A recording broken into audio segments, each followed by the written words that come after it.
الدروس ان احنا نصلح بقى الاخطاء دي، نحاول ان احنا نصلح اخطائنا، ما نشغلش بالنا قوي بالناس اللي عماله تكسر وتشمت. احنا نركز وهم يركزوا، احنا نركز في ورقتنا وهم يركزوا في ورقتهم برضه، ونحاول نصلح ونحاول ان احنا ما ندوش بقى فرصه، نجتهد بقى ونفوز بالبطولات عشان نرجع نخليهم ايه، محبوسين مختومين تاني زي ما كانوا. ولو اني اعتقد ان ساعات الاصوات دي بتشجعنا اكتر، يعني احساس الواحد انه بيلعب يعني علشان الناس ما تشمتش فيه او الناس تفرح فيه ويجتهد.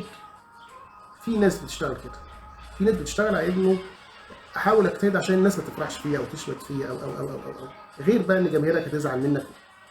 فدي برضو عنصر كويس بس ما يبقاش سلبي عندنا، خليهم في حياتهم وفي تصيفهم واحنا نخلينا في شغلنا واجتهادنا. ان شاء الله ربنا معانا طالما بنجتهد وبنسعى وبنتدرب ونتمرن ونصلح اخطائنا. ومبروك علينا ال 12 مليون، ومبروك عليهم التصيف بس. وكل سنه وانتم طيبين، كل 4 سنين وانتم طيبين.